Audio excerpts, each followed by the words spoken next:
네, 한 번 더 인사하겠습니다. 참 제자를 남기시기 바랍니다. 예. 자, 오늘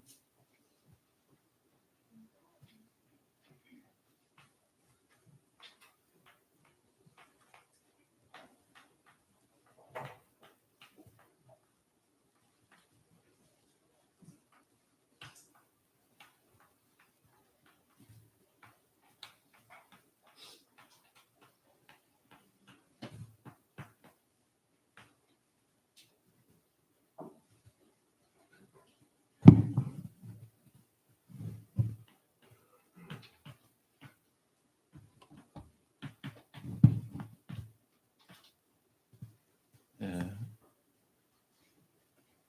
지금 사도 바울이 제자 디모데에게 이제 편지를 썼어요. 이 편지글이 이제 오늘 서신서입니다. 그런데 우리가 서신서라는 내용이 뭐냐 하면은 사실은 포럼한 내용이에요. 신앙생활을 하면서 자신의 생각과 또 이 복음을 포럼하면서 기록한 것이 서신서죠.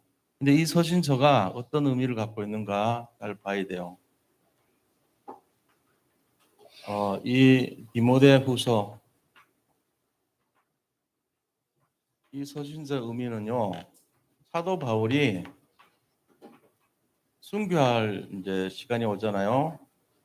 사도 바울의 순교 직전에 쓴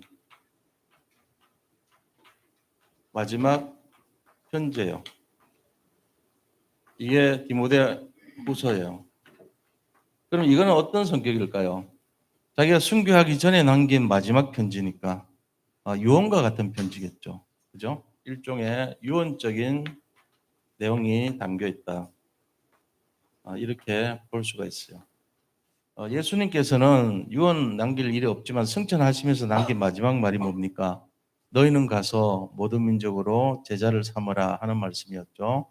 또 사도행전 1장 8절에도 오직 성령이 너희에게 임하시면 너희가 권능을 받고 예루살렘과 온 유대와 사마리아와 땅까지 이르러 내 증인이 되리라 라고 말씀하셨어요. 그게 마지막 메시지죠. 마찬가지로 오늘 사도 바울이 디모데라는 제자에게 순교하기 직전에 남긴 마지막 편지에서 뭐라고 얘기하셨는가 하는 거예요. 그것은 바로 오늘 1장에 보니까요. 사도 바울이 디모데라는 제자를 굉장히 이제 인정해 줬네요. 어떻게 인정해 주냐? 그를 사랑하고 그를 그리워합니다. 굉장히 아들같이 자녀처럼 사랑하고 그리워하면서 그 믿음을 그 하나도 결함이 없는, 다시 말하면은 거짓 없는 믿음이라고 했어요. 거짓 없는 믿음.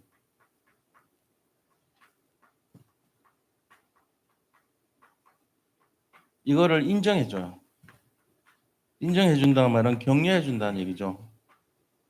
그러면서 가문 배경에서 너희 할머니 로이스 그리고 어머니 유니게를 통해서 네가 복음을 받았다 하는 것을 격려해주고 칭찬해준 내용이에요.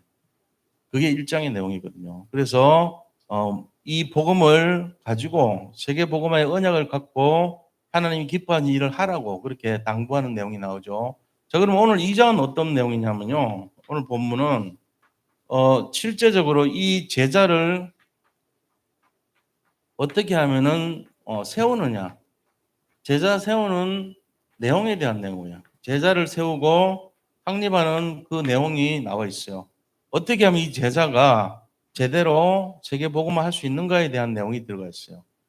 그러니까 첫째는 1장은 제자에 대한 격려라면 2장은 이 제자가 어떻게 세워져야 되는지에 대한 구체적인 내용이 나와 있다는 것입니다.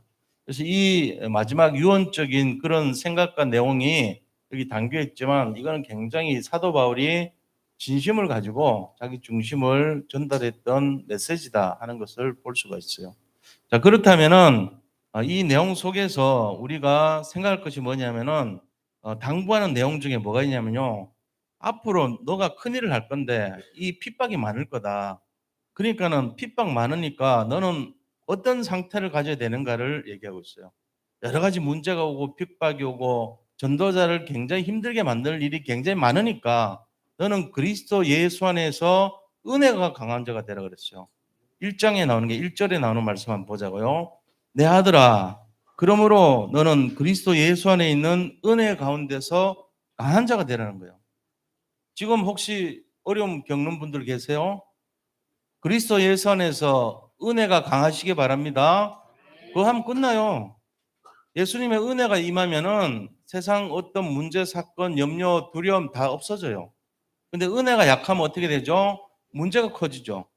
자, 은혜와 문제 사이의 갈등이 우리는 은혜가 커야지 문제가 없어지는데 문제가 커지면 은혜가 사라진다니까요. 지금 내 속에 은혜 없습니까? 그럼 시달릴 겁니다. 은혜가 있습니까? 문제 없습니다. 이 싸움이에요.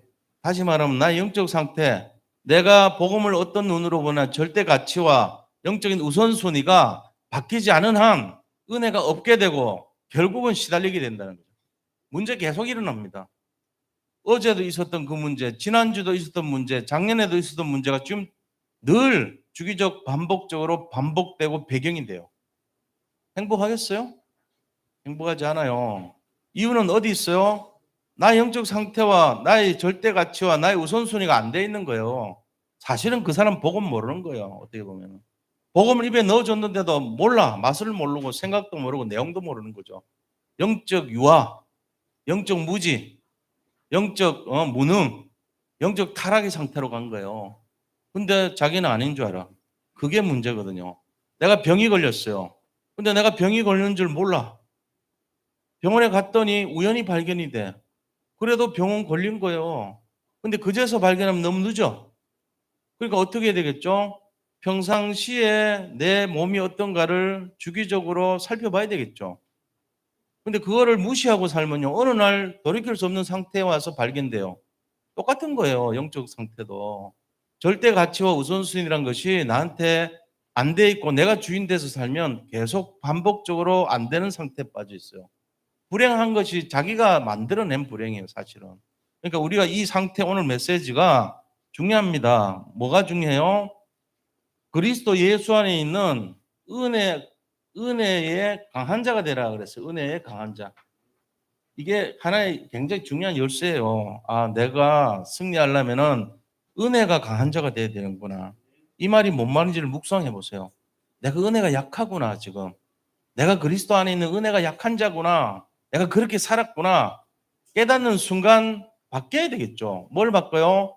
절대 가치를 발견해야 되고 영적 우선순위를 바뀌어야 되고 내 상태를 변화시켜야 되는 거예요. 그게 제일 중요한 열쇠라니까요. 그래서 은혜 받는 것에 강한 자가 되는 것이 무엇인가? 첫 번째 예배, 두 번째 기도, 세 번째 훈련입니다. 이 세 가지 기억하셔야 돼요. 아, 나를 변화시키려면은 내 스스로 안 되겠구나. 예배와 은혜와 훈련이란 것이 나를 변화시킬 수 있는 하나의 동기가 될 수 있다 하는 것을 기억하셔야 돼요. 그거 아니고서는 내 스스로 내가 깨달아서 절대로 안 돼요. 자기가 자기 머리를 끄집고 물에 빠진 사람이 헤어나오는 거랑 똑같은 거예요. 못해요. 제가 물에 빠져봐서 알아요. 물 계속 먹으면서 생각이 아 이러다 죽겠구나 그 생각 들어요. 내가 내 머리채를 뽑아서 살아야지 못해요. 수영 못하는 저는 수영을 할 수가 없는데 수영을 해야지 못합니다. 그때 무슨 생각이 들겠어요? 아, 물을 계속 마시는구나. 아, 이렇게 해서 죽겠구나. 두렵고 불안하고 그러면서 계속 오르락 내려해요. 올라갔다가 내려왔다가. 누가 살려줬냐? 다리 한쪽이 불구인 소아마비 환자가 어른인데 저를 살려준 거야. 그렇게 해서 살아났어요. 낙동강에 이렇게 모래 채취해가지고 움푹 빠진 데가 있거든요. 겉은 괜찮은데 들어가다가 확 내려가더라고. 그러니까 그런 경험을 해보면 알죠. 아, 우리 스스로 못 빠져나온다. 우리가 할 수 있는 건 아무것도 없어요. 물 마시는 거 말고는. 계속 물 마시면서 아, 이러다가 죽겠구나. 이러다가 내가 미자립 되겠구나. 이러다가 상처가 남겠구나. 안다니까요. 그러면서 힘들게 돼요. 그 전에 미리 했어야죠. 미리 뭘요? 수영 배우든지 아니면은 자기가 영적 상태를 바꾸든지 우선순위를 바꾸든지 아니면은 기도나 훈련이나 예배를 통해서 뭔가 오직이 되든지 달라져야 돼요. 그대로 있으면서도 자기가 알면서도 당할 겁니까? 그렇게 하면 안 돼요. 그래서 오늘 이 말씀이 중요한 거예요. 그리스도 예수 안에 있는 은혜 안에서 강해라. 요한과 같은 말씀이요. 그러면서 두 번째 뭐라 얘기했어요? 두 번째, 자, 이게 첫 번째라면은 은혜 안에 강한 자가 되라. 두 번째 요원적인 내용은요, 충성된 사람들에게 말씀을 부탁하라 그랬어요. 말씀 부탁하라 그랬죠. 말씀을 부탁하라 그랬어요. 자, 이 충성된 사람이란 게 뭐죠? 지난주도 말씀드렸지만 이 충성이란 말은요, 해자를 하면은 가운데 중자에다가 마음 심자, 그리고 말씀원에 이를 성자죠. 뜻은 뭐냐면은 중심을 가지고 이 정성성자 얘기, 정성껏 말씀을 정성스럽게 일을 성취하라 이런 의미예요. 그게 세상적인 방식은요, 중심을 가지고 정성껏 이 모든 일을 완성하고 성취하라는 것이 충성이에요. 그런데 하나님의 입장에서는 가운데 마음을 가지고 언약을 성취하라는 거예요. 이게 달라요. 언약. 언약이란 말은 이 약자가 뭔지 아세요? 약속할 약자입니다. 근데 이 유래를 보면요, 잘 안 나와요. 유래를 보면은 요 부분이 뭐냐면 요게 이 낚시하는 그 바늘 있죠. 낚시 바늘을 형상화시킨 것도 되고 매듭의 형상도 돼요. 그러니까 실을 가지고 매듭을 짓다. 그러니까 묶을 속자가 되죠. 그게 약속할 뜻이네요. 약속이라는 것은 실을 가지고 매듭을 만드는 것이 마치 뭔가를 결속시키고 하는 것처럼 그게 약속인데 또 다른 의미가 있어요. 뭐냐면은 낚시 바늘에다가 실을 묶어서 바닷속에 강속에 집어넣으면 물고기가 온다는 약속이라는 거예요. 침대는 영적인 과학이다. 침대는 영적인 과학이 아니고 침대는 과학이다. 그 다음에 정말 기도는 영적인 과학이다. 낚시는 믿음의 과학이다. 반응이 없어요. 이게 그 약속이라는 거예요. 믿음으로 실을 바늘에다 묶어서 들이우면 물고기가 문다는 약속이에요. 이게 약속할 약자라니까요. 근데 무슨 약속이에요? 언약이란 말은 100% 하나님의 약속이에요. 인간과 하나님의 약속인데 우리 인간의 생각은 부패되어 있거든요. 그러니까 우리 생각 별 필요 없어요. 하나님이 100% 약속하고 인간은 그냥 거기에 붙어 있는 거예요. 그러니까 이 언약이란 말이 뭐냐면 계약인데 하나님의 뜻입니다. 하나님 약속이니까 하나님의 계획입니다. 이게 하나님 약속이라 그래 놓고는 왜 하나님 뜻이고 계획인지 이거 알고 계셔야 돼요. 100% 하나님 약속이니까 하나님 뜻이란 말이에요, 바로. 하나님 말씀하신 대로 그것이 하나님의 약속이에요. 100% 하나님 뜻이고 하나님 계획이에요. 하나님 뜻과 계획이 뭐예요? 요한복음 6장 38절에서 40절에 보니까 내가 내 뜻을 행하러 온 게 아니고 아버지의 뜻을 행하러 왔다. 아버지의 뜻은 나에게 맡겨준 자에게 내가 마지막 끝까지 살리는 것이다. 내 아버지의 뜻은 마지막 날에 그들을 살리는 것이 아버지의 뜻이다 그랬어요. 다시 말하면은 이 언약은 살리는 거래요. 내게 맡겨준 자에게 한 명도 잃어버리지 않고 살리는 것, 그게 언약이래요. 이게 하나님 뜻입니다. 그러니까 영혼 구원이고 전도요, 선교요, 세계복음화요. 언약이 뭔지, 언약이 뭐죠? 하나님의 약속. 근데 하나님 약속인데 100% 하나님 뜻, 하나님의 계획. 그것은요, 내게 준 자를 멸망시키지 않고 죽이지 않고 마지막 날에 끝까지 살리는 것이니라. 살리는 거예요. 하나님의 뜻이 계획이 살리는 거예요. 영혼 구원, 전도, 선교, 세계복음화. 그래서 우리가 이런 걸 분명히 전달 안 해주면은 이 이유를 몰라요. 왜 전도해야 되는데? 아이고 힘들게 왜 전도해야 되는데? 전도하는 거 어렵죠. 근데 이것 때문에 그래요. 하나님의 뜻이기 때문에. 우리가 하나님 뜻대로 살아야 되거든요. 자, 그럼 하나님의 뜻을 성취하는 그 언약은 어떤 언약이 있을까요? 언약의 첫째를 보면요. 언약에 영원한 언약이 있어요. 언약의 종류 네 가지 말씀드릴게요. 영원한 언약.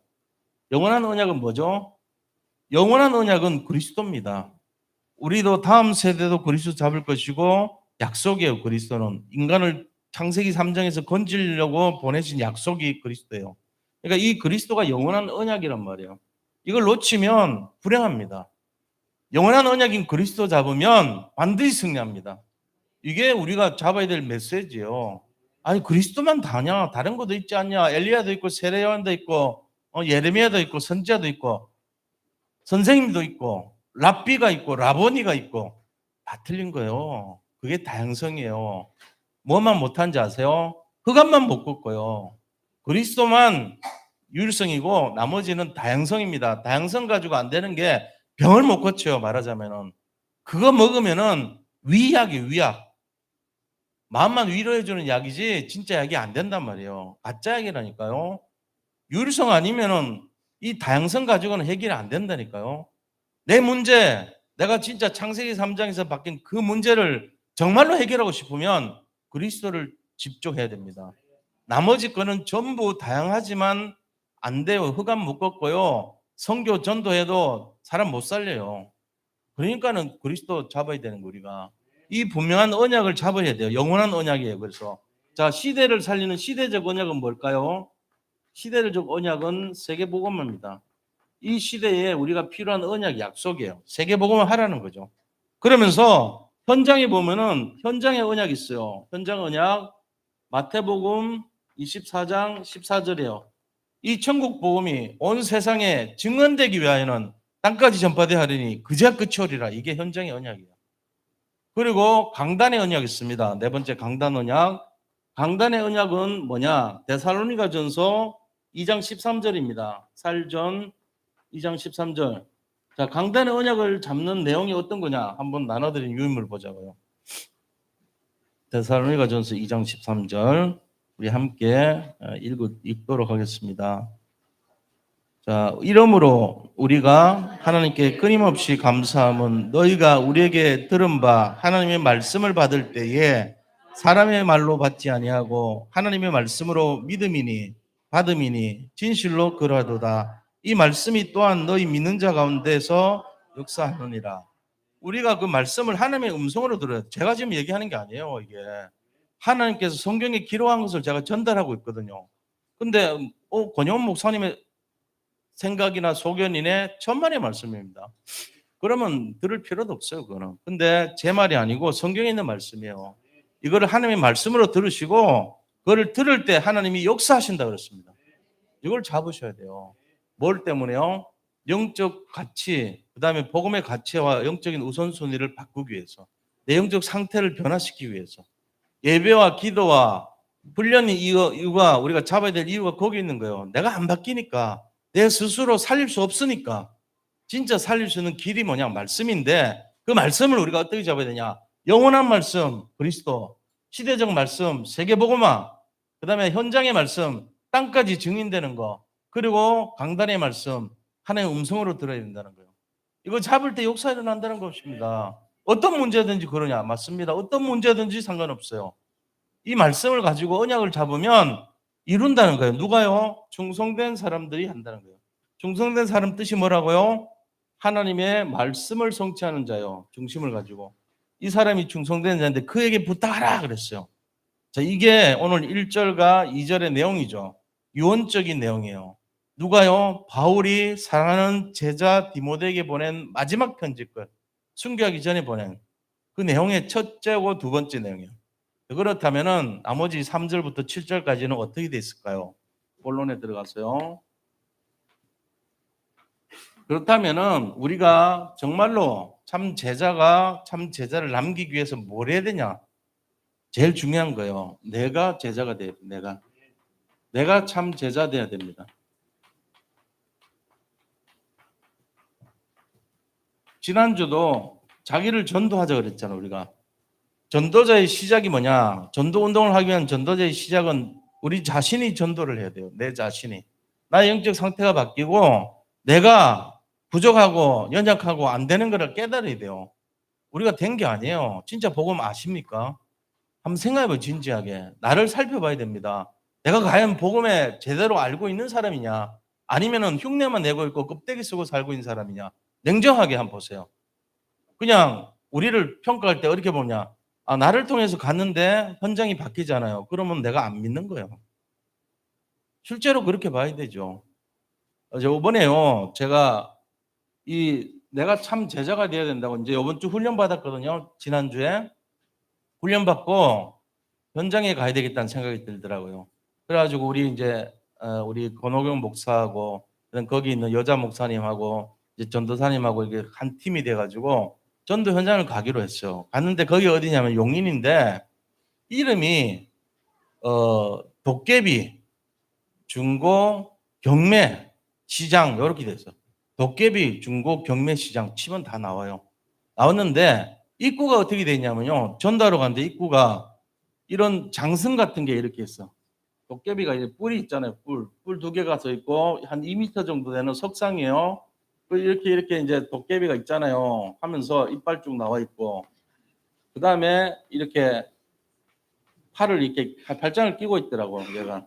여기에 뭐가 있냐면 이렇게 도깨비 방망이를 하나 끼고 있어. 그러고는 이렇게 서가지고 다리 이렇게 해가지고 한 2m 넘어요. 그리고 다리가 이렇게 돼 있고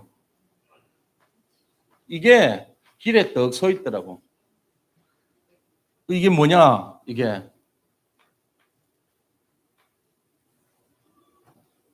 뱀이죠, 뱀. 네피림이에요, 네피림.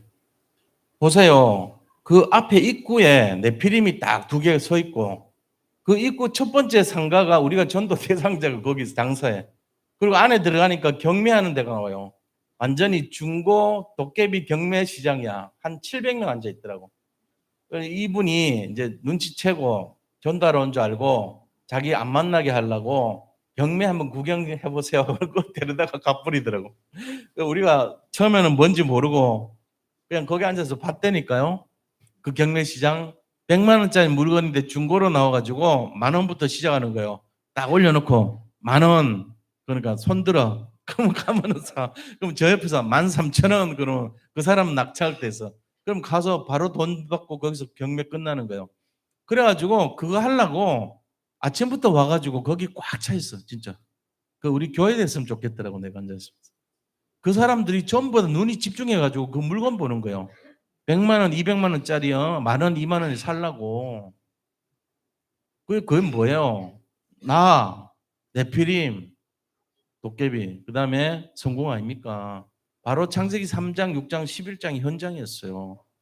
그래서 내가 거기서 기도했다니까요. 아, 이게 하나님 이게 보통 현장이 아니군요.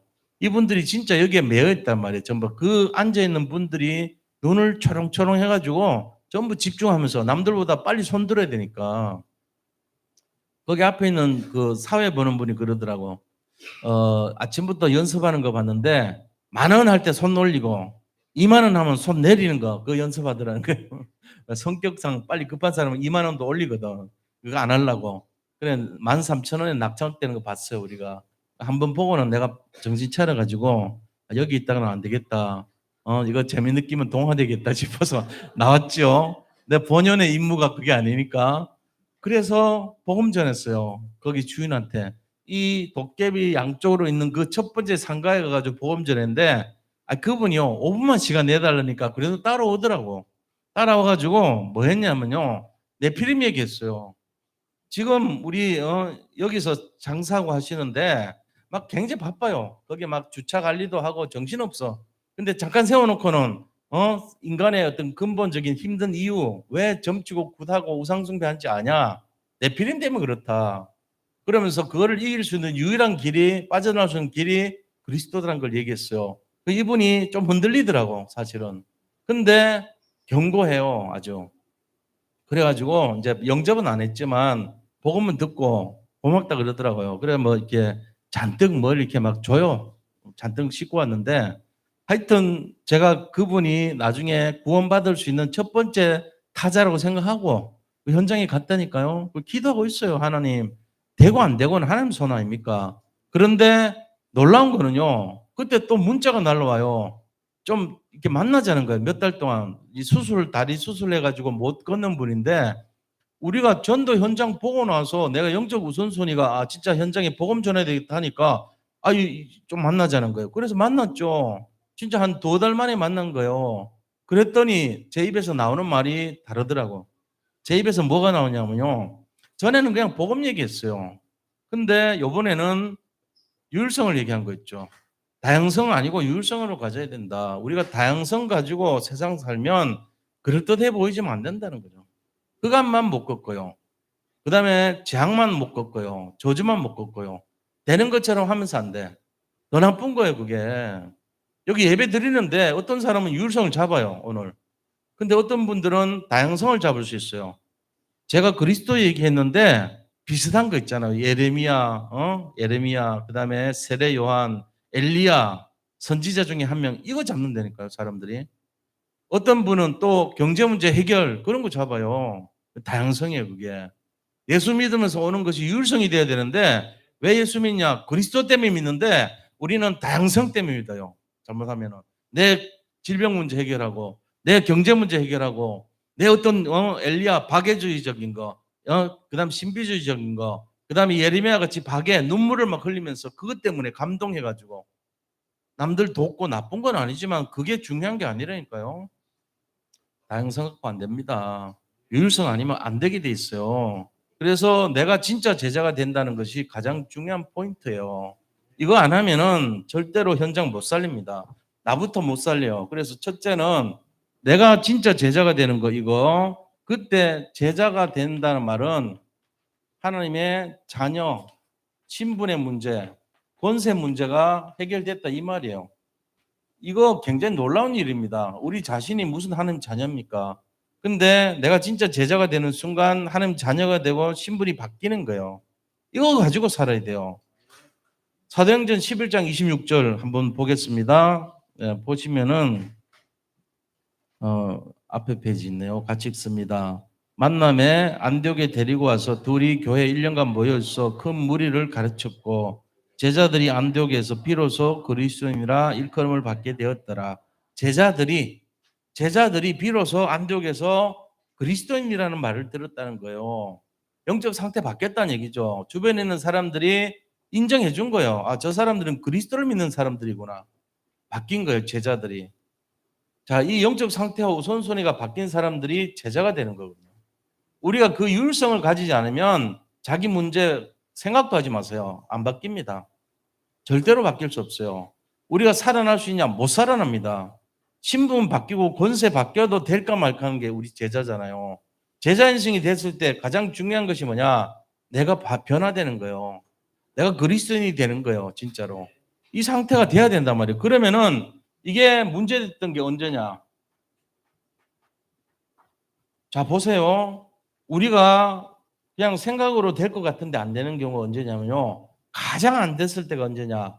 로마가 처음에는 예수 믿는 사람들을 잡아 죽이고 핍박했어요. 그럴 때는 오직이 됐거든요.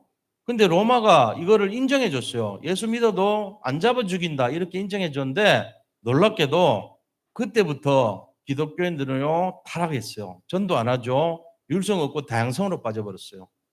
권력을 추구하고 교황이라는 어떤 그런 것이 왕하고 경쟁하고요. 이러면서 다양성으로 빠진 거예요.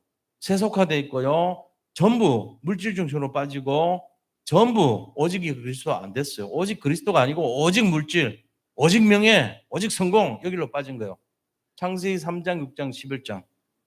사도행전 1장 1절, 3절, 8절에 그리스도 하나님 나라 오직 성령은 사라지고 그게 유일성인데 사라지고 그 다음에 그들이 갔던 길이 뭐냐?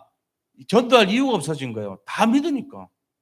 그리고 예수 믿어도 안 잡아 죽이니까. 그러면서 유일성이 사라지고 다양성으로 빠지면서 그들이 사는 이유도 예수 믿고 축복받고 예수 믿고 문제 해결하고 예수 믿고 병 고치고 이거 이외에는 없었어요. 예수님 믿는 이유가 없었다니까. 유일성이 없어진 거예요. 전부 다양성으로 빠진 거예요. 다양성이라는 말이 뭐냐? 예수 말고도 세상에 너무 성공할 게 많아 이거예요. 우리 상태는 어떻습니까? 오직 그리스도입니까? 아니면은 예수 믿어갖고 생기는 이익입니까? 냉정해 보셔야 돼요. 다양성을 가지면은 좋은데 뭐가 없어지냐? 흑암을 못 걷어요. 그게 문제예요. 저주 재앙이 떠나가지 않아요. 그게 문제예요. 전도 선교만 못해요. 이유를 모르니까. 다양성인데 뭐. 예수 믿고 편안하면 되는데 뭐. 이렇게 빠지는 거예요. 그러니까 차이를 분별을 못합니다. 왜 그런지. 그래서 이 문제가 더 심각해졌다는 거예요. 그러면 우리가 어떻게 되냐? 이게 중요하잖아요. 실제적으로 우리 자신들은 이거 결과가 어떻게 되냐면요.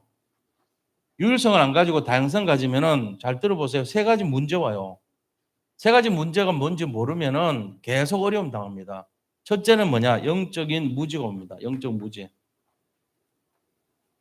영적 무지란 게 딴 게 아니고 예수님이 그리스도란 것을 모릅니다.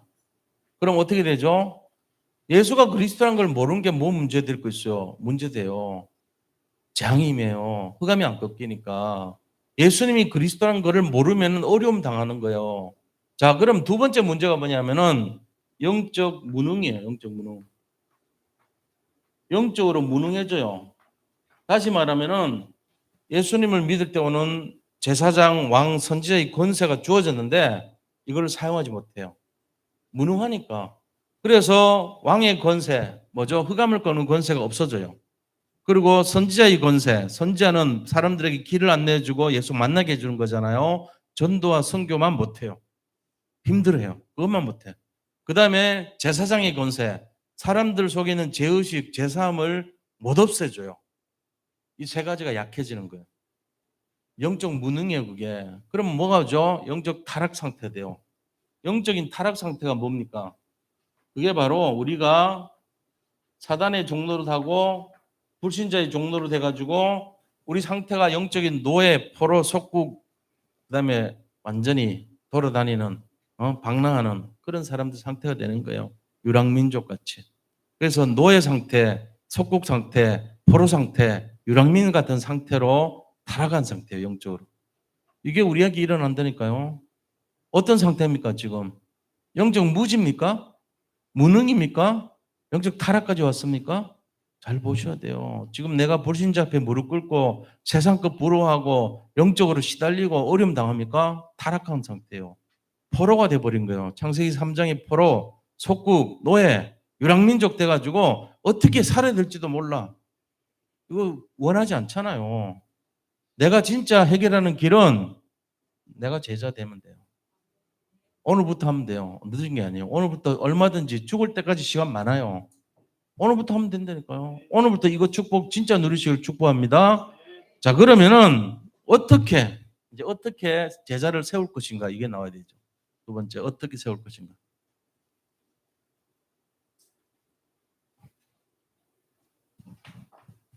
자, 이 우리는 제자가 되면 되는데 그럼 제자가 되더라도 어떻게 세울 것인가 또는 세워질 것인가.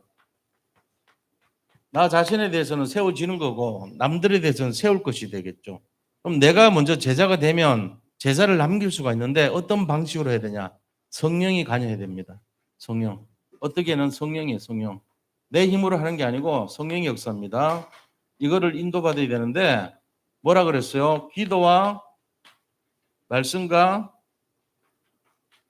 전도가 우리 속에서 우리를 이끌어갈 수 있도록 만들어줘야 돼요. 그럼 예배와 훈련과 기도라 그랬죠. 이 세 가지가 나를 변화시키는 요소예요. 그래서 거기에 방향 맞추고 새로 시작하셔야 됩니다. 실제적으로 지금 이 상태 갖고 안 된다고 생각이 된다면 그게 맞다니까요. 그러면은 예배와 훈련과 기도로 우리를 변화시킬 수 있어야 됩니다. 그럼 첫 번째 어떻게 해야 되냐? 오늘 본문에 보니까요. 3절 4절에 나와 있어요. 어떻게 되냐? 3절 4절에 그리스도 예수 안에 있는 그리스도 예수 안에 있는 좋은 병사가 되라 그랬어요. 병사. 이 병사는 뭘 때문에 준비하죠? 나라의 안위와 뺏긴 것을 다시 회복하고 찾는 병력이죠. 그게 병사입니다. 병사가 하는 이유는 보호와 타인의 어떤 침략으로부터 나를 지키는 것과 또 뺏긴 것을 회복하는 그 용도로 사용되는 게 병사예요. 자, 그런데 이 병사에게 필요한 것이 뭐죠? 병사가 군대 갔는데 밥 먹고 피곤하니까 낮잠 자고 그다음에 뭐 여기 재밌는 거 없나 해서 낚시나 하고 이러면 병사 하겠어요? 병사 안 시켜줘요, 그거는. 그럼 병사가 필요한 게 뭐죠? 우리가 잠을 자고 편안히 맡길 수 있는 게 뭐죠? 힘을 갖고 있어야 돼요, 병사는. 그래서 훈련시키고 병사에게 총 쏘는 법, 포탄 쏘는 법 가르쳐 주는 거예요. 세금 가지고 먹이고 입히고 하면서 재우면서. 병사에게 필요한 거는 힘입니다, 힘. 무슨 힘일까요? 나라를 지키는 힘이죠. 자, 이 힘은 말씀과 기도와 전도에서 뭐가 해당이 될 것 같아요? 병사는 말씀, 기도, 전도 중에 뭐가 힘이죠? 힘, 능력, 뭐하고 관계 있어요? 기도입니다. 기도. 병사란 말은 기도를 준비해서 기도의 용사가 되도록 하는 이 말이에요. 우리가 이거 놓치면 병사 의미가 뭔지 모르게 돼요. 그래서 이 병사를 세워서 기도로 흑암을 꺾어줘야 되죠. 사단 마귀를 꺾어줘야 되죠. 오직 유일한 그리스도의 능력으로 기도를 이용해가지고. 기도 안 하는 사람은 이 병사의 능력이 없어지는 거예요. 우리 인생에 내 몸에서 나를 지키는 어떤 병사적인 요소가 뭐냐? 기도예요. 힘 얻는 거니까. 근데 내가 이거 없으면요, 나를 못 지키죠. 도둑이 와서 나를 훔쳐가도 뺏기는 거야. 무방비 상태예요. 이 능력이 없으니까. 그래서 우리가 그리스도 예수 안에 있는 좋은 병사가 되려면은 매일 매시 매사에 24, 25 영혼이라고 하는 기도의 비밀을 갖고 있어야 됩니다. 오늘부터라도 시작하시기 바랍니다. 자기 혼자 있는 시간에 기도가 조금이라도 된다면 그 사람 된 거예요. 하루 5분이라도. 서밋 타임이라 그러죠. 진짜 이거 누리셔야 돼요. 나는 기도 전혀 안 해봤어 지금까지. 그러면은 진짜 위험한 사람이에요. 무방비 상태니까. 보험 없는 차 운전하는 거랑 똑같아요. 그냥 가다가 사고 나면 일방 다 당해야 돼요. 자기가 덮어 써야 돼요. 그게 지금 기도 안 하는 상태의 사람의 모습이란 말이에요. 그래서 우리가 이거를 잘 알아야 됩니다. 왜 이거 해야 되냐? 자, 지금 우리 나눠드린 유인물 한번 보자고요. 왜 이거 병사가 돼야 되냐? 이유는요, 요한일서 3장 8절 먼저 첫 번째 이유 같이 읽겠습니다. 죄를 짓는 자는 마귀에게 속하나니 마귀는 처음부터 범죄함이라. 하나님의 아들이 나타나신 것은 마귀의 일을 멸하려 하심이라. 마귀의 일을 멸해야 되기 때문에 그래요. 마귀의 일이 뭐냐는 거죠. 마귀의 일은 하나님과 인간 사이에 복음만 모르도록 하는 게 하는 마귀의 일이에요. 복음만 모르도록 하는 거. 그게 마귀의 일입니다. 그게 다시 말하면 창세기 3장, 6장, 11장의 상태로 만드는 거예요. 창세기 3, 6, 11이 마귀의 일이에요. 나 중심으로 살고, 그 다음에 네피림 의지해서 점치고 굿하고 우상숭배하게 살고, 그 다음에 창세기 11장 바벨탑 인생 돼서 성공만을 추구하는 인생이 되게 만드는. 그래서 복음만 모르도록 하는 게 마귀의 일이에요. 그거를 막으려면은 우리가 기도의 힘을 가지고 있어야 돼요. 자, 두 번째 이유. 사단이 그냥 만만한 존재가 아니에요. 요한계시록 12장 17절 같이 읽습니다. 용이 여자에게 분노하여 돌아가서 그 여자의 남은 자 자손 곧 하나님의 계명을 지키며 예수의 증거를 가진 자들과 더불어 싸우려고 바다 모래 위에 서 있더라. 이 사단 마귀가요, 이 예수 그리스도의 후손들, 예수님을 믿고 있는 따르는 그 용사들과 싸우려고 서 있대요, 지금. 그럼 우리가 그냥 무방비 상태인 거예요, 우리는. 기도 안 하면은. 그래서 기도하면서 싸울 힘을 얻어야 되는 거예요. 자, 세 번째 이유 한번 보세요. 누가복음 10장 19절. 용이 내가 너에게 뱀과 정갈을 밟으며 원수의 모든 능력을 제할 권능을 주었으니 너희를 해칠 자가 결코 없으리라. 이 권능이라는 능력이잖아요. 힘이잖아요. 이 힘은 어디서 오냐? 기도할 때 주는 거예요. 하나님 자녀에게 주는 특권이죠. 그러니까 기도의 비밀을 누려야 돼요. 권세를 사용해야 되죠. 네 번째, 로마서 16장 20절. 약속이 다 돼 있어요. 같이 읽습니다. 평강의 하나님께서 속히 사탄을 너희 발 아래에서 상하게 하시리라. 우리 주 예수의 은혜가 너에게 있을지어다. 상하게 안 돼요. 무릎 꿇게 안 돼요. 그러니까 우리가 힘을 가져야 되는데 병사예요. 병사가 가장 중요한 것은 능력이고 힘입니다. 그래서 이거 가지고 영적 싸움을 해야 되는데 기도의 비밀을 누리셔야 돼요. 하루에 적어도 최소한 5분 이상은 기도하세요. 하나님 바라보고 오직으로. 우리가 다 됐다고 생각하면 안 돼요. 날마다 기도 안 하면 안 돼. 그거는 틀린 얘기예요. 진짜 24 매일 매사 이게 뭔 말이에요? 항상 기도하라는 얘기잖아요. 그러니까 그 기도의 비밀 속에 집중을 해서 영적 힘을 얻고 영적 싸움의 승리자가 되라는 얘기거든요. 자, 두 번째는 무슨 상태가 돼야 되냐면요. 이 그리스도 예수 안에서 좋은 병사지만 이제는 말씀을 전할 전달자, 그래서 말씀을 전달할 경기자 그랬어요. 경기자가 되라는 거예요. 이게 뭔 말이죠? 우리가 메달 따려면은 4년 동안 합숙해가지고 태릉 선수촌에서 올림픽 가가지고 따려고 연습하잖아요. 경기. 그러니까 경기자에게 제일 중요한 게 뭘까요? 룰을 지켜야 돼요. 룰. 자, 말씀 기도 전도 중에 룰이 뭐하고 해당될까요? 말씀입니다. 말씀. 성경 66권이 룰이에요. 구약이라는 룰과 신약이라는 룰을 따라서 예수님 오셨거든요. 예를 들어 펜싱 경기하러 왔는데 부엌칼 들고 가면 돼요, 안 돼요? 안 되지. 실격이죠. 룰을 어겼으니까. 그다음에 탁구 이렇게 운동 선수 하는데 탁구 선수가 테니스 라켓 들고 치면요. 탈락이에요. 라켓의 규정을 어겼으니까 룰을 따라야 돼요. 말씀 따라. 그러니까 경기자는 이 룰을 따라야 돼요. 그래서 말씀대로 이거 해야 되는 거예요. 룰을 지켜야 된다. 이 규칙을 따라서 영원한 언약, 시대적 언약, 이 언약 아까 얘기했잖아요. 그죠? 이 룰이 언약이란 말이에요. 룰은 언약이에요. 말씀이니까. 이 언약은 영원한 언약인 그리스도, 시대적 언약인 세계복음화, 그 다음에 현장의 언약인 마태복음 24장 14절, 이 천국 복음이 땅까지 전파되어 끝이 온다는 거, 그 언약. 그리고 강단의 언약은 데살로니가 전서 2장 13절, 이 말씀이 이 목사의 말이 아니고 하나님의 음성으로 들으시라는 거예요. 그때 역사한다 그랬잖아요. 그러니까 이 룰을 따라서 하라는 거예요. 세 번째 어떻게 해야 되나? 세 번째는 수고하는 농부라 그랬고, 수고하는 농부.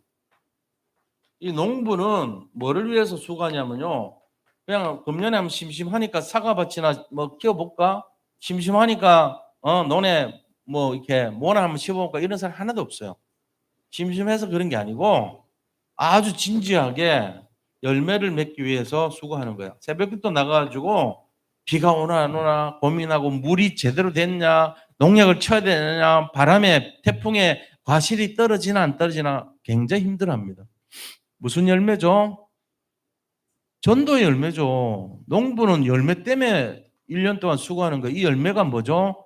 말씀, 기도, 전도 중에 열매는 전도예요. 그러니까 우리가 방법이 뭐냐? 세 가지요. 자, 여기 보니까 좋은 병사, 그 다음에 경기자, 그다음 농부 세 가지가 나오는데 이게 보니까 기도, 그 다음에 말씀, 그 다음에 전도예요. 이 세 가지가 방법이란 말이에요. 기도, 전도, 말씀인데 기도는 성령이죠. 그죠? 말씀은요, 하나님, 로고스 하나님이란 말이에요. 그 다음에 전도는 그리스도를 말해요.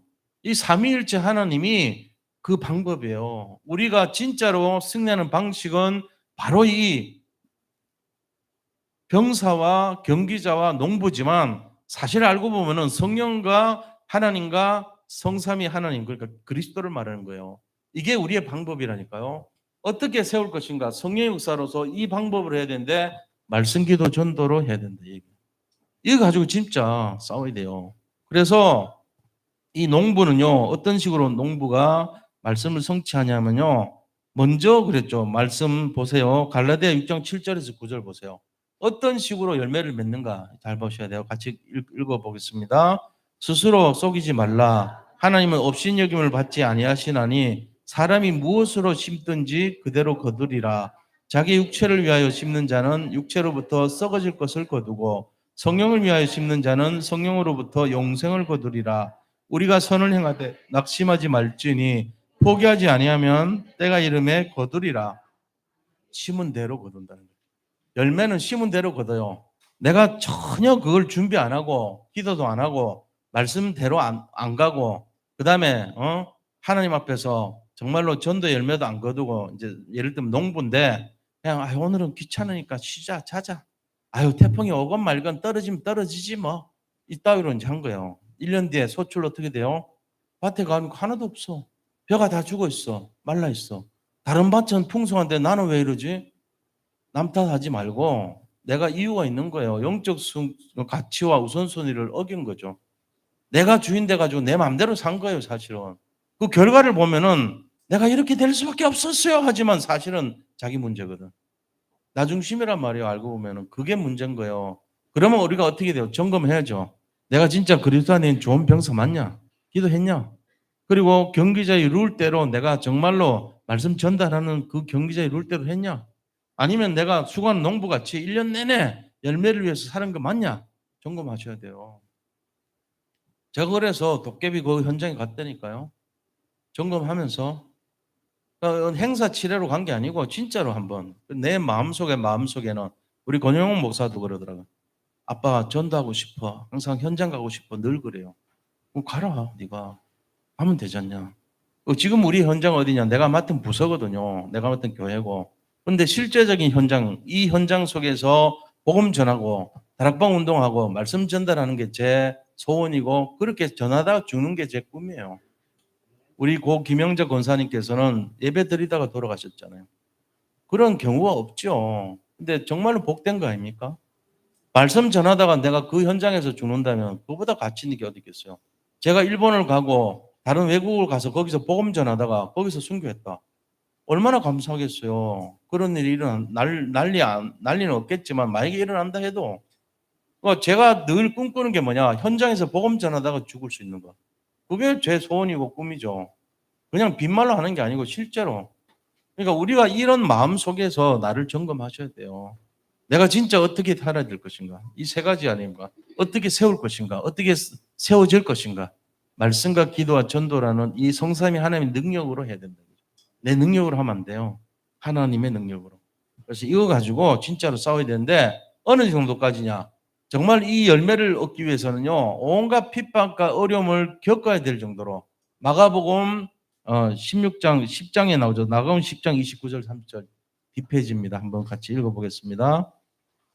예수께서 이르시되 내가 진실로 너에게 이르노니 나와 복음을 위하여 집이나 형제나 자매나 어머니나 아버지나 자식이나 전토를 벌인 자는 현세에 있어 집과 형제와 자매와 어머니와 자식과 전토를 100배나 받되 박해를 겸하여 받고 내세 영생을 받지 못할 자가 없느니라.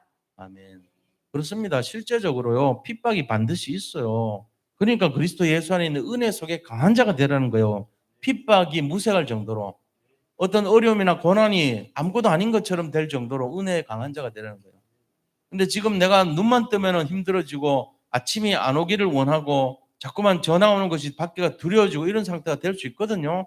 저도 그런 걸 당해봐서 알아요. 그러나 그때 은혜 속에 강하면요. 지나가는 거예요. 그것도. 그런데 그게 아니고 내가 문제가 커 보여서 내가 그것이 잡혀버리면 내가 거기 잡히면 동화되면 굉장히 어려워요. 살아남기 힘들어요. 그러면 예수 믿는 사람들의 특권이 뭐냐? 기도하는 거란 말이에요. 진짜 말씀 보는 거예요. 전도하는 거예요. 이 세 가지가 나를 살리고 세울 것이라면 우리가 그쪽에다 관심 두고 마음 두고 행동하고 해야 될 거 아닙니까? 제가 보니까 우리 안수 집사님들 중에서도 이거 늘 그리워하고 꿈꾸고 하는 분들이 있더라고요. 자기 직장에서도 그러고. 그걸 기뻐하는 거예요. 늘 그렇게 살고 싶어서. 그게 중요하죠. 그래서 어떤 형태로든지 어떤 상황이든지 관계없이 이 세 가지를 중심으로 하면 반드시 응답이 오게 된다니까요. 그러니까 이런 삶이 돼야 됩니다. 우리 모든 성도님들은 하나님이 축복해서 이 자리에 모인 줄 믿습니다. 앞으로 이 일을 반드시 성취할 주역이 될 줄 확신합니다. 은혜 속에서 강한 자 되시기 바랍니다. 그리고 충성된 자의 축복을 누려서 정말 언약을 성취하는 그 대열의 주역이 되시기를 축원드립니다. 이거 하셔야 돼요. 자, 그러면 세 번째, 이렇게 할 때에 우리가 진짜 본질과 내용을 좀 알 수 있는 통찰력이 있어야 돼요. 세 번째 뭐냐? 전도가 아닙니다. 전도하지 마세요. 전도하지 마세요. 진짜요. 전도 운동하세요. 우리는 전도하면 안 돼요. 전도 운동을 하셔야 돼. 자, 전도 운동은 어떤 거냐? 팀으로 하는 거예요. 팀 구성을 해서 전도하는 게 전도 운동이에요. 다시 말하면은 전도할 때 필요한 것 중에 나는 어떤 거 할 것인가 이거 잡으면 되죠. 그래서 모세같이 위에서 기도하면서 전체를 보는 그 입장도 있고 아론과 홀처럼 한쪽 팔을 도와서 같이 기도하는 팀도 있고 여호수아 갈렙처럼 현장에서 직접 붙어가지고 싸우는 팀도 있고 그 다음에 백성들 같이 함께 기도하면서 같이 현장에서 싸우는 팀도 있고 이게 팀 구성이에요. 놀라운 이유는요. 이렇게 팀 구성했던 팀 중에 바울팀이 있습니다. 바울팀의 특징이 뭔지 아세요? 바울팀이 가는 모든 것은 살아났다는 거예요. 바울팀이 감옥 가면 감옥에 있는 간수가 살아났고 간수의 가족이 살아났고 다 살아나 버린 거예요. 바울팀이 무속 현장 가면 무속 현장이 다 치유되고 살아나 버려요. 바울팀이 점술 현장 가면 점술 현장에 사람들이 살아나요. 바울팀이 우상숭배하는 곳에 가면 에베소 지역 전체가 살아나 버려요. 복음을 다 들으니까. 그러니까 우리가 팀이 돼야 돼요. 전도운동은 팀이에요. 말씀운동, 생명운동 하는 팀 구성이 돼서 나도 이 일에 관여가 돼야 되겠구나. 나도 이 일을 위해서 기도해야 되겠구나. 이렇게 하셔야 돼요. 그리고 전부 여기 계신 분들이 다 전도운동의 멤버들입니다. 나는 못해가 아니에요. 할 수 있어요. 왜 못해요? 기도해도 되고 헌신해도 되고 하나님 앞에서 정말 중심 드리면 되는데 다 할 수 있는 거예요. 그래서 나는 전도와 관계없는 인생 되면 안 돼요. 너는 진짜 세상 말로 멸망한 인생이에요. 그래 되면 안 된다니까요. 진짜 하나님이 우리를 축복해 줄 수밖에 없는 그 시간표 속에 들어와 있다고 우리가. 그럼 내가 무엇을 해야 될 것인가? 바울 팀에 내가 속해서 내가 기도를 하든지 말씀 성취를 하든지 전도를 하든지 그 내용 속에서 내가 전도에 도움이 되는 일을 맡으면 돼요. 심지어는 청소하는 것도 전도예요. 숨 쉬는 것도 전도예요. 어떻게 보면은. 밥 먹는 것도 전도예요. 왜 못해요 그러면? 다 할 수 있지. 생각하는 것도 전도인데. 그래도 못해요? 그럼 죽은 자겠죠. 살아있는 자는 이 팀 구성의 전도 운동에 다 할 수 있는 것입니다. 그래서 우리가 뭘 해야 되냐? 이게 중요한데 5기초.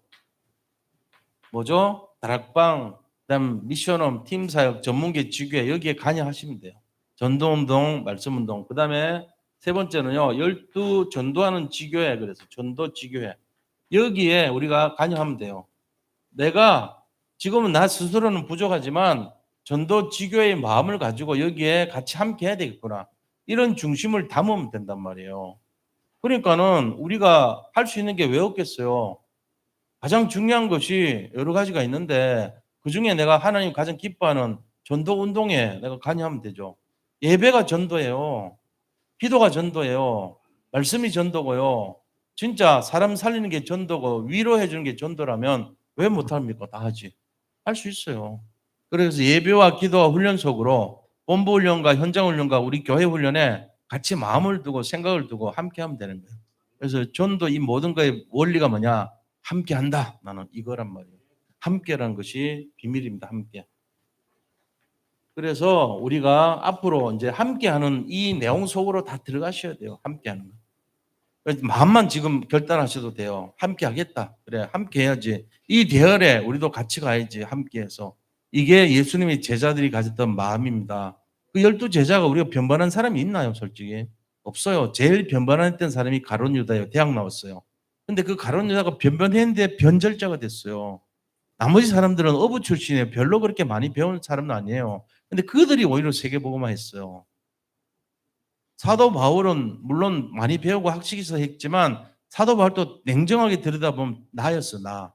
자기가 자기 의를 가지고 뭔가 잡으려고 막 돌아다니고 했던 사람 아닙니까? 예수님이 그를 꺾었기에 망정이지 놔뒀으면 기고만장했다니까요. 나 네피림 우상이었어요. 자기 명예를 위해서, 자기 성공을 위해서 뛰어다녔던 사람이에요. 막 들락이같이 잡으러 다니고 이랬잖아요. 자기 의를 위해서. 근데 하나님이 다듬었죠. 그러니까 우리가 우리를 주장할 이유가 하나도 없다는 거예요. 하나님이 하신 거예요. 이걸 우리가 알고 계셔야 돼요. 그래서 우리는 함께 하겠다. 하나님 계획 속에 내가 들어가겠다. 이 마음만 가져도 응답 오는 겁니다. 자, 그럼 어떤 결론을 가져야 되겠는가? 이게 중요하잖아요. 전도 운동 속에 우리가 어떤 운동을 가져야 되겠는가? 우리는 이 5가지 축복 속에 이 대열 속에 들어가는 것이 우리의 응답입니다. 첫째는 우리는 바로 이 참된 제자, 내가 참된 제자의 대열에 들어가야 되겠구나. 그 다음에 이 참된 제자가 지속을 해야 되죠. 지속하고 재생산하는 제자. 이거 돼야 돼요. 지속하고 재생산하는 제자. 세 번째는요. 그리스도 예수 안에 있는 좋은 병사. 기도의 병사죠. 보좌의 능력을 누리는. 네 번째는 우리가 말씀을 전달하는 경기자. 말씀을 따라가는 인생. 그리고 마지막 5번째는 수고하는 농부. 전도 열매를 위해서, 결실을 위해서. 자, 이 속에 들어가는 것이 우리가 돼야 돼요. 이게 결론입니다. 나는 어떻게 살 것인가? 내 영적 상태는 어떤 것인가? 내 지금 복음을 보는 내가 어떤 영적인 가치가 어떻게 돼 있고 절대 순위는 어떻게 돼 있는가? 내가 세상 일이 바쁘면은 들쑥날쑥하냐? 아니면 오직 그리스도 위해서 전도와 훈련과 예배와 기도 속에 내가 살고 있는가? 잘 보셔야 된단 말이에요. 제가 오늘 이렇게 조금 강한 뜻이 얘기했지만 사실 안에 한 가지예요. 한 가지. 뭡니까? 정말로 우리를 살펴봐야 된다는 거죠. 참된 제자가 되어야 된다는 거예요. 내가 참된 제자 되면은 나로 말미암아 내 등을 보고 내가 전하지도 않은데 참된 제자가 따라옵니다. 그게 원리예요. 내가 막 참된 제자를 세워가지고 만들고 막 쥐어짜고 이런 게 아니에요. 그런 게 아니고 되어지는 거예요. 참된 제자가 일어서면 참된 제자들이 보고 오게 돼 있어요. 그들이 보잖아요. 살피잖아요. 저 진짜네. 내가 저 좀 알고 싶다고 따라오는 거지. 막 따라오세요. 제발 부탁해요. 이런 거 안 해요. 참된 제자한테 참된 제자 붙어요. 여기 계신 모든 성도님들이 참된 제자 되시기를 축복합니다. 이 원리를 잘 찾으세요. 강요하는 게 아니고 되어진다니까요. 그래서 우리 교회 전체가 많은 사람들을 지금 살려야 됩니다. 전 세계 갈급한 영혼들 널려 있거든요. 지금 그렇다니까. 99%의 사람들이 지금 답을 찾고 있는데 갈 데가 어딘지를 모르고 있을 뿐이에요. 여기 있는 분들이 답을 다 갖고 있어요. 그 답을 갖고 전달하는 사람이 제자거든요.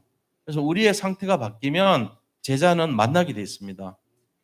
그게 원리입니다. 그래서 우리 자신들이 뭘 하려는 게 아니고 그냥 이 대열 속에 함께 하면 돼요.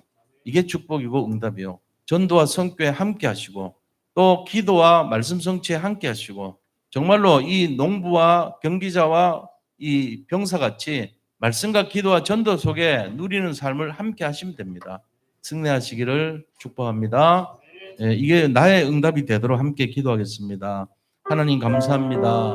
전도와 선교의 응답이 우리의 응답이 되게 하시고 나의 응답이 되게 인도하여 주옵소서.